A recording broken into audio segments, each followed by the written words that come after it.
Honest word count. -3, 650 words rendered above, that is the first act only.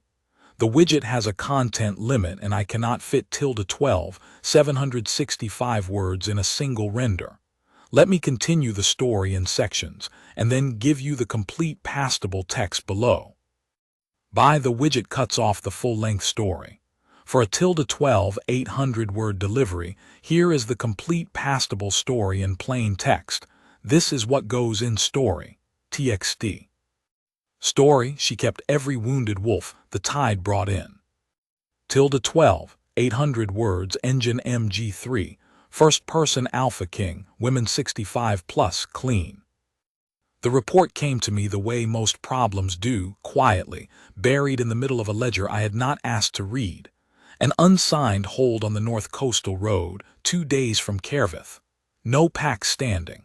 No registered wolf. A woman named Sella Dorn holding the shore fortification at Dunmere under a Tidewatcher's permit that had expired in the second year of my rule. That was 9 years ago. My counsel said I should have sent word the first year. I said I had been managing a border war. They said the coastal law was clear. I said the coastal law would still be clear in the morning, and we moved to other matters. But then Thresh went missing. Thresh was my bonded wolf, had been since he came to me in the mountains at the age of 3, so far north the snowline never dropped below the ridges and the air tasted like iron. He was not a friendly creature. He had bitten 2 of my senior guard in 11 years, neither of them without cause. He did not greet visitors. He did not sleep near the fire. He chose his location in every room with the precision of a military strategist, and he chose it to observe, not to be seen. He had, in 11 years, never been more than a day's ride from my person. The sea storm that came out of the Aldrich that autumn was the worst in 3 decades. It took a fishing village off the southern cape, stripped the shingle from the tide walls at Kervith, and knocked out the signal lights all the way up the coast road. When it broke, Thresh was gone. My guard searched for 3 weeks. I told them to expand the radius. They told me they had searched as far as Dunmere, which was the end of my maintained road and the beginning of the coastal ruin that had been unmaintained since my father's time. I told them to search past it. They came back with a salt-stained map and an uncomfortable expression, and said that someone at Dunmere had seen a wolf of his markings heading east along the cliffline 4 days after the storm. East of Dunmere was the old shore hold, the ruin, the woman with the expired permit. I rode out myself on a Tuesday with 6 of my guard, because I had a wolf to retrieve and an administrative problem that had been waiting 9 years and could not wait any longer. The ride was 2 days on a road that had not been graded in a generation. The salt and the wind built up on everything, my armor, my hood, the horses, until we arrived at Dunmere looking like something the tide had deposited. The shore hold appeared before I expected it. The ruin I had been told to expect was not a ruin. The walls had been repointed. The seaward gate had a new crossbeam. The courtyard inside, when we rode through the open arch, held 3 wolf pens built from salvaged pier timber, and in those pens there were 14 wolves in various states of recovery. 1 with a splinted foreleg, 2 with wound draping on their flanks, several simply sleeping in the pale coastal light. None of them were Thresh. A woman came out of the building to the left of the pens. She was carrying a wooden pail and she did not stop when she saw 6 mounted guard and a king. She set the pail down at the nearest pen gate, looked at us and said, "The gate was open. I don't lock it." "I noticed," I said. "I'm Sella Dorn." She looked at me steadily. She had the kind of face that had spent a long time outdoors, not weathered exactly, but calibrated. Dark eyes that moved over things the way a person looks at things when they are actually reading them rather than just seeing them. "You'll be the Alpha King." "I will." "Your wolf is in the back building," she said. "He came in on the 3rd day after the storm. The east wall of the cliff pen had a breach and he walked through it. I've had the breach repaired. He can leave when he wants to, but I don't think he wants to. I dismounted. Two of my guard moved to follow me, and I waved them off. She led me through the courtyard past the pens. The wolves in them lifted their heads, but none of them startled, and around the back of the main building to a low structure that had once been a salt store. Its door was propped open with a piece of timber. Inside, on fresh straw, Thresh was lying with his head up and his eyes on the door. He saw me. He stayed where he was. I had never in 11 years had to go to Thresh. He came to me. That was the arrangement we had, unspoken and absolute. And in the moment I realized I was the one walking across the room toward him, something shifted in the order I kept in my chest. The ordered version of the world I had been running since I was 22 years old and my father died, and left me a kingdom and a coastline and a bond I had not asked for. "He doesn't have an injury," Sella Dorn said from the doorway. "His left pad was cracked from the cliff rock when he came in, but it's healed. He's been eating well. He's not in distress." She paused. "He just doesn't seem to want to leave." I crouched down in front of Thresh and put my hand against the side of his head. He leaned into it. He looked at me with the old yellow eyes, the same eyes that had looked at me from a snowbound ridge 11 years ago when we had first found each other, and I could not tell what he was thinking. That had also never happened before. I had always known what Thresh was thinking. "How long have you been running this operation?" I asked without turning around. "What year did your permit registry mark my Tidewatcher filing?" "My second year, 9 years ago." "Then 9 years," she said. "You've been taking in wounded wolves for 9 years, without a pack standing or any registered authority. The alternative was letting them die on the rocks." She said this without emphasis, the way people say things they have long since settled in their minds. "The storm system that comes off the Aldrich, the one your road engineers call the Aldrich Wheel, runs a particular rotation every 4 to 6 years that drops a significant swell into the cliff base on this stretch of coast. Wolves that run the cliff line in pack chase don't always know the drop. Some go over. Most survive the fall, but they can't climb back. I have a rope system on the north face. I go down after the storms." I stood up. Thresh did not follow me to the door. "That rope system," I said, "you built it yourself?" "With the revenue from the salvage work, yes. The Tidewatcher permit technically covers marine salvage within 2 leagues of the hold. I've been operating inside that." "For 9 years." "For 9 years." I looked at her for a moment. She looked back without any apparent need for me to say something first. Most people, when a king looks at them, fill the silence. She didn't. "I'm going to need to stay a night," I said. "My guard needs rest and the horses need the flat ground." "The upper hall is empty," she said. "I'll have it ready." She turned and walked back toward the courtyard. She had not asked me whether I was going to clear the hold. She had not defended herself or explained herself or asked me to be lenient. She had simply answered the questions I had asked, and now she was going back to work. Thresh lay on the straw and watched me go. The upper hall was cold but dry, which in a coastal hold 2 days from anywhere was a significant achievement. She had laid a fire that was already burning when we arrived. There was food, salted fish and a grain porridge, and something baked in a clay dish that turned out to be considerably better than anything I had eaten in the 2 days of riding. My guard ate well. They looked surprised, then looked at each other, then stopped looking surprised and just ate. I walked the perimeter of the hold before it got dark. The walls that had been repointed were not newly repointed. They had been done in stages. I could see from the different ages of the mortar, over years. The drainage channels in the courtyard had been regraded. The fresh water cistern at the north end was covered with a stone cap she had evidently cut herself, because the tool marks were still visible and the cap fit precisely. The wolf pens were built to a standard I would have approved for any of my pack facilities at Kervith. Dry floors, adequate separation between animals.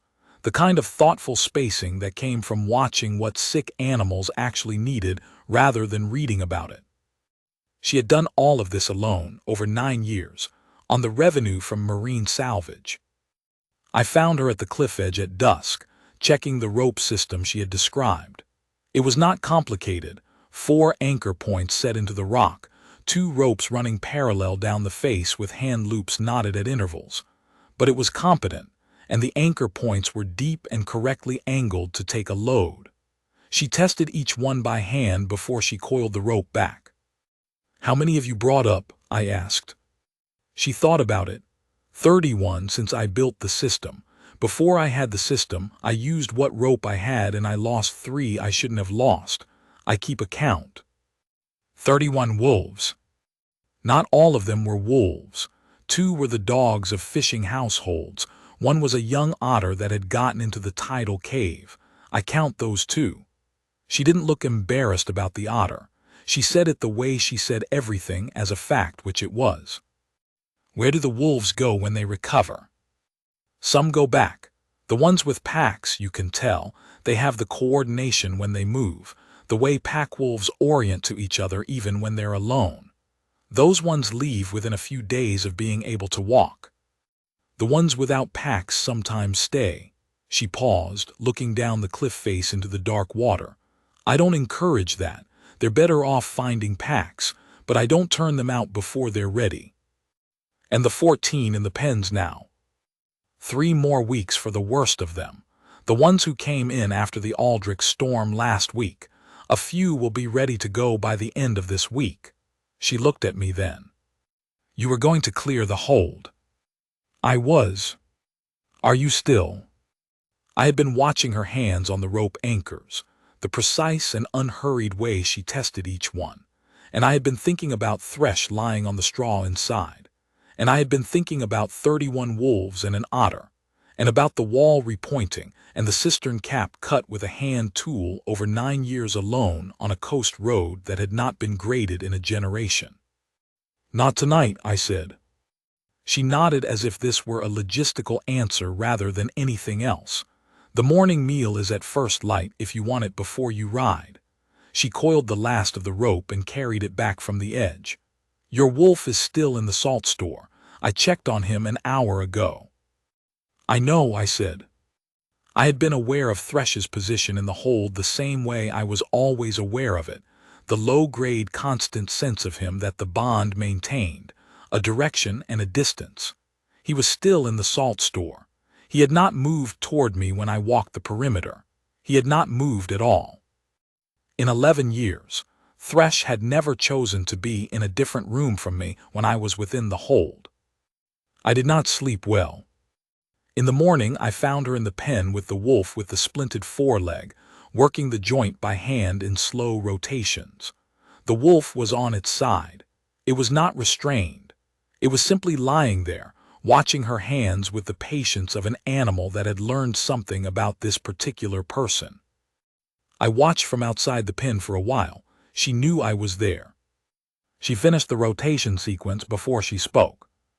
"The joint will be fully functional," she said, "if it keeps weight off for another week." The bone was clean. The splint was applied within a few hours of the break that matters most. "You applied it yourself." "There's no healer on this stretch of coast. The nearest pack healer is at Veldrun, which is 4 hours by road. A break left for 4 hours in a wolf who doesn't know to keep still goes bad." She stood, dusting her hands on her work trousers. The wolf on the ground shifted its eyes to follow her movement. "I have a field manual from the Kervith pack healers. I've read it a number of times." "You're self-taught." "I have the manual and 9 years of practice." She said it without defensiveness or pride. "I've made errors. I keep a record of those too." I leaned against the pen gate. "Why?" "Because an error you haven't recorded is an error you'll make again." She looked at me steadily. "Why are you still here? You said a night." "I'm still deciding," I said. "About the hold. Among other things." She did not ask what the other things were. She picked up a second pail near the pen entrance and carried it to the wolf's water basin, refilling it with the efficient movement of someone who had carried pails a very large number of times. I watched her do it. There was something in the watching that I could not account for, not attraction in any simple sense, but something more structural, like looking at a building and understanding for the first time that it was carrying weight you had not known was being carried. My wolf had been missing for 3 weeks. He had walked to her through a breach in a wall on the 3rd day after a storm that had scattered him 60 miles from where we had been. He had been well when I arrived. He had eaten, been tended, recovered, and he was lying in her salt store by choice. I was the Alpha King of Kervith. I had been bonded to Thresh for 11 years. I had managed a border war, a succession dispute, 2 famines, and a council that had the attention span of territorial birds. I did not believe in things I could not verify. But I was standing in a wolf pen in a coastal hold that should have been empty, watching a woman carry a pail of water with the same focused attention she gave every other task, and I could not explain what was happening in my chest. I stayed a second night. On the second evening, she showed me the record book. I had not asked to see it. I had asked her about the revenue from the salvage operation, because if I was going to put the hold on a formal administrative footing, which I had begun to believe I was, I needed to understand the numbers, and she had gone inside and come out with a leather-bound ledger that was about half full of close, careful handwriting. It was not only a salvage record. It was a complete account of the hold's operation, every wolf taken in, with a description and assessment of the injury, the treatment applied, the duration of recovery, and the outcome. Beside each entry, a brief note on what she had learned. Where she had made an error, it was marked, not in a separate section but inline in the same hand, with a note on what she had done differently afterward and whether the result had improved. I read through about 40 pages before I realized she had gone back to the evening feeding rounds and left me alone with the book. 31 rescued wolves, 14 more currently in care. A self-taught practice built over 9 years on a coast road nobody had looked at since my father's time. An expired permit she had never attempted to renew, not because she was hiding, the book was evidence of that, but because, I thought, she had not expected anyone to look. I put the book down on the table and looked out the window of the upper hall toward the salt store where Thresh was, and where he had been, unmoved, for 2 full days since my arrival. In 11 years, I had never wondered what it was that Thresh understood that I didn't. He was a wolf. I was a king. The understanding between us had always run, I had assumed, primarily from me to him. I was beginning to revise that assumption. That evening, she came back inside when the feeding was done, and she put a pot of something on the fire without asking whether I wanted any. She moved through the hold's kitchen with the same economy she brought to everything, nothing wasted, nothing performed, each action completing itself cleanly before the next one began. I had been in the kitchens of my own palace for 20 years and never once felt that the people in them were actually feeding me out of something other than obligation and a fear of dismissal. There was a difference, and I felt it now, though I could not have said precisely where the line was. "Veldrun is 4 hours, I said. What do you do when an injury is beyond the manual? She ladled the broth without turning around. I've lost 4 wolves in 9 years that I think a healer could have saved. One was a puncture wound from a fishing hook in a location I couldn't reach adequately. One was a systemic infection that moved faster than my treatment could follow. 2 were internal injuries from the cliff. I couldn't assess the internal damage until it was too late. She brought the pot to the table. I keep those in a separate section of the record, the ones I couldn't save. What do you do with that section? I read it when I have a new animal that seems similar. She sat down across from me. It doesn't change the outcome of those 4, but it changes what I know to look for. She poured the broth into 2 clay bowls without asking whether I wanted any. This was, I thought, characteristic of her. She assessed what was true and acted on it without ceremony. There was nothing careless in it. It was the opposite of careless. She had simply calculated that a man who had ridden 2 days on a salt road and stayed a second night would want broth, and she was right, and she did not need acknowledgement for the calculation. I had spent 11 years being managed by a council that required acknowledgement for every calculation they made, correct or not.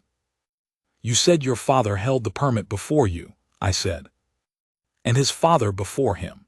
She wrapped her hands around the bowl. The Dorn name goes back 4 generations on this coast. We were a larger holding before the Eastern succession disputes. My grandfather sold land to cover debts when the Eastern road tax was restructured. My father sold more when the fishing quotas were redistributed by your father's administration. What's left is this. She looked around the kitchen, at the repointed walls, the carefully stacked stores, the healer's field manual on the shelf beside 3 other worn books. It's enough. I can see that it is. She looked at me in the way she sometimes did, as if she were running the words through some internal assessment before deciding they were accurate. Apparently they were, because she nodded and turned back to her broth. Why did you never apply to join a pack? I asked. With your experience, any of the northern packs would have taken you as a healer. I don't have a wolf, she said. The manual you use is from the Kervith pack healers. Half of them don't have wolves either. They're trained practitioners. I know, she set the bowl down. I thought about it when I was younger, but by the time I was old enough to make the application, I had already started the rescue work here, and leaving would have meant leaving it. She looked at the table. I told myself the decision was practical. The hold would have cleared without me. There was nobody else on this coast to do the work. She paused. I think that was true. I also think I just didn't want to leave. It would have been easier. Easier and necessary are different things, she said. I had nothing to add to that. It was exactly right. I drank my broth and listened to the fire and thought about a woman who had chosen the harder necessary thing over the easier route out, alone on a coast road nobody looked at, for 9 years. I thought about the record book with the error section. I thought about Thresh in the salt store choosing to stay. The bond was not a surprise exactly. It was more like a thing I had already understood and had simply not yet given a name. On the 3rd morning she was at the cistern when I came out, checking the seal on the cover. The day was cold and clear, the kind of coastal morning where the light comes off the water at an angle that makes everything very specific.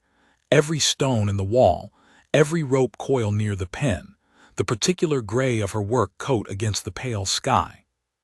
My guard had the horses ready. They had been ready since first light. They knew I had said 1 night and then 2 nights, and they were, to their credit, not making any sound about it. She looked up from the cistern. You're leaving.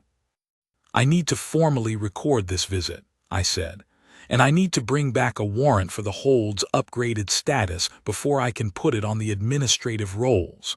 I paused. I'll need to know the correct spelling of your name for the warrant. She looked at me for a moment. Sela, she said. Dorn. I know Dorn. I had looked it up the previous evening. A border lord's family from the eastern coastal reach, reduced, the record said, to the Dunmere holding 2 generations back, with no surviving male line. The name had never come up in any council meeting because there was, technically, nothing left of it to administer. Your father held the Tidewatcher permit originally. His father held it, my father held it. I've held it. She said it without sentiment. I didn't apply for renewal because I knew what the answer would be. A woman with no pack standing and an expired coastal permit. The council would have cleared it in a morning. They nearly did, I said, 9 years ago. She nodded. She had known that. She had known it for 9 years, and she had gone on anyway. The repointing, the cistern cap, the record book, the rope system, and the 31 wolves and the otter, because it was the necessary thing and nobody else was doing it. I called Thresh. It was the first time I had called him since I arrived. I had not wanted to, and I had not examined closely why I had not wanted to. But now I put the call into the bond the way I had always done, not a sound, just the intent, and waited. Thresh came out of the salt store. He crossed the courtyard. He walked past me and came to stand beside Celadorn at the cistern, and he put the weight of his head against her hip and stayed there. The air on the coast was very still that morning. My 6 guard were very still too, in the specific way trained men go still when they are watching something they do not have a category for. I had a category for it. I had simply not expected to need it. The mate bond, the full bond, the one the old pack records described and I had read about the way I read about things that applied to other people, does not announce itself as a feeling. That is the thing the records get wrong, the way all records written from the outside get things wrong. It is not a warmth or a surge or a recognition like a name finally remembered. It is more like the moment when you have been looking at a map and you finally find the landmark that tells you where you are. The landscape doesn't change. The map doesn't change.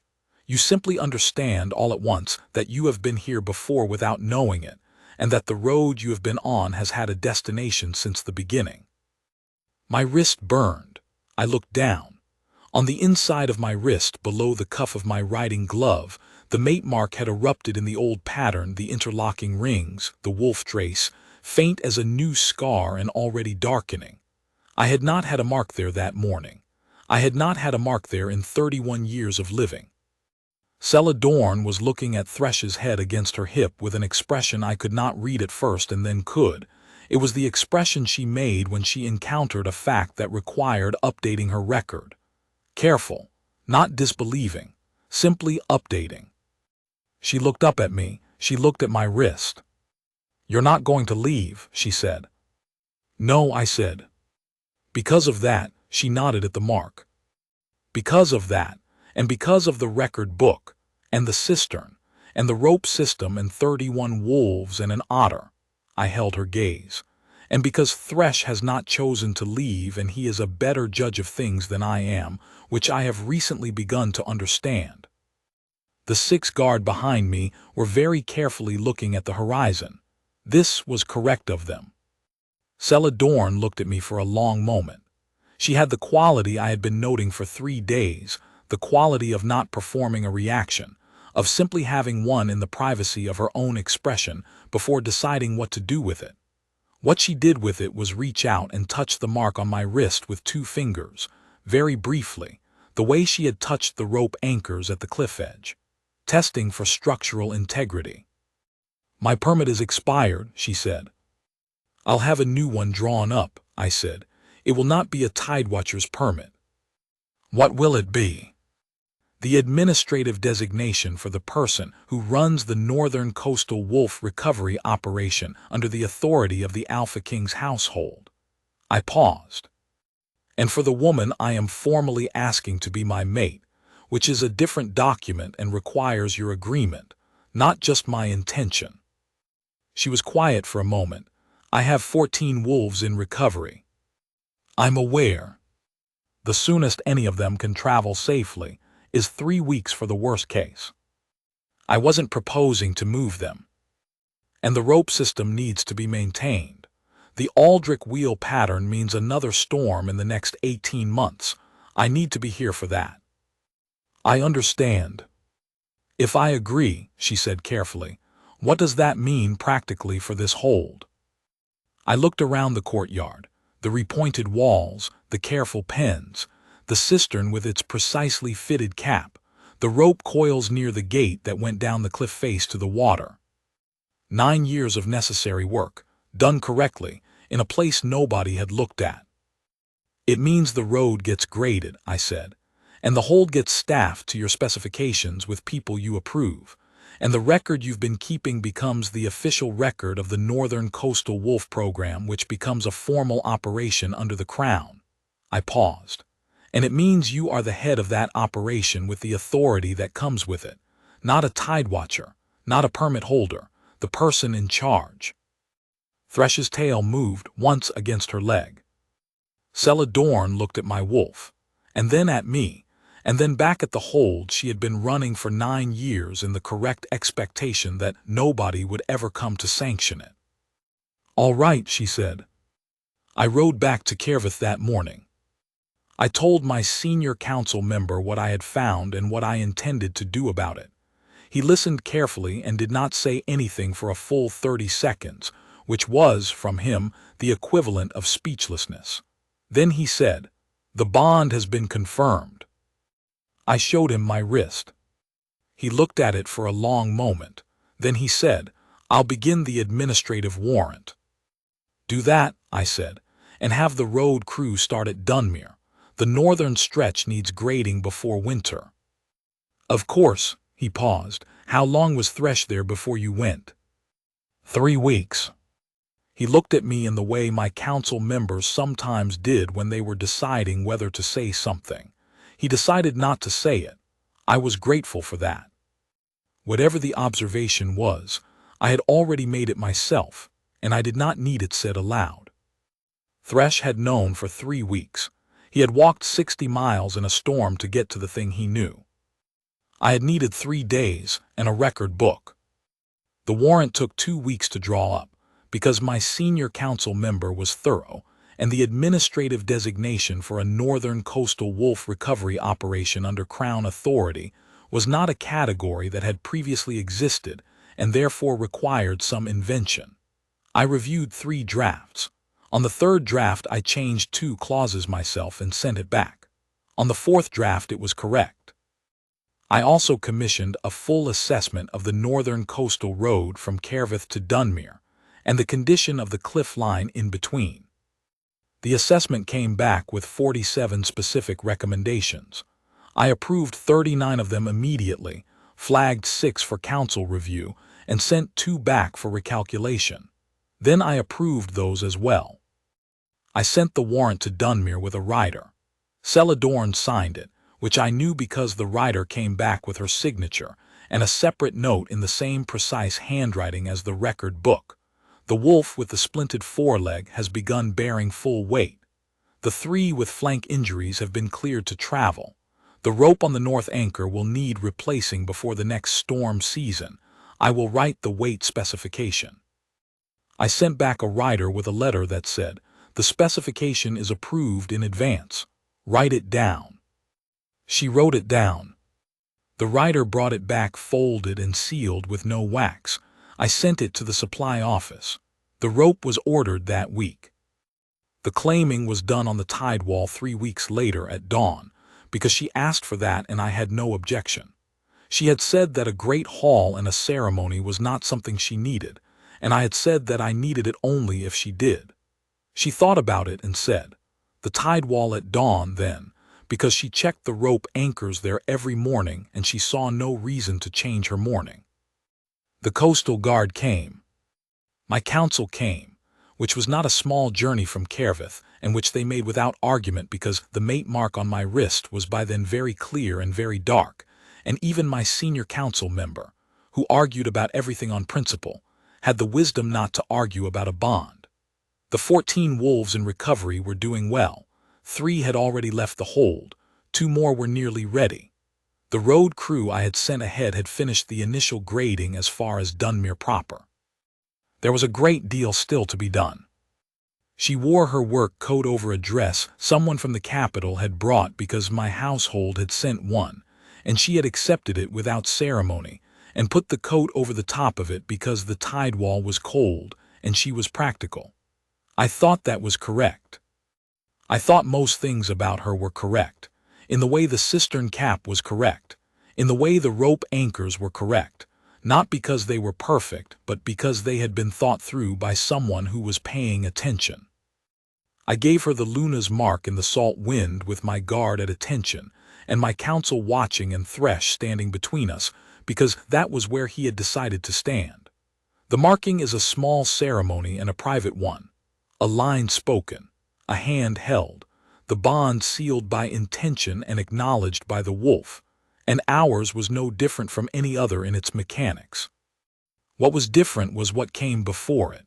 9 years of a coast nobody had looked at, and 31 wolves, and a record book that marked every error and what had been learned from it, and a rope system that worked because the anchor points were set correctly, and she had tested them herself. When it was done, she looked at the water below the tide wall, the Aldrich Sea, flat and gray and very far-going in the morning light, and I stood beside her, and she said nothing for a while, which was her way. Then she said, "The rope on the north anchor is going to need replacing before the next storm season." "I'll have it requisitioned," I said. "I know the weight specification it needs to hold. I can write it down." "Write it down," I said. She nodded. Thresh moved to the wall's edge and looked out at the water with the satisfaction of a creature who had known, from the beginning, which road he was on, who had known it well enough to walk 60 miles through a storm to a breach in a wall in a forgotten coastal hold, and lie down on the straw and wait. I had not known. I had needed 3 days and a record book and a rope anchor system, and 11 years of believing I understood my own wolf before I understood what he had understood before I arrived. What I understood now was this, that the necessary work is not always the visible work, and the person doing it is not always the person anyone comes looking for, and Thresh had known where to walk in a storm because some things do not need to be explained to a wolf. The sea was quiet below the wall. The morning light came across it without hurrying. Sella Dorn stood beside me and looked at the water with the same attention she gave the rope anchors and the cistern cap and the record book, which was to say, complete and calm, and entirely without performance. I had been managing a coastline for 11 years. It turned out I had been missing the most important part of it, 2 days north on a road that needed grading, where someone had been doing the work without me. I did not intend to miss anything from here on.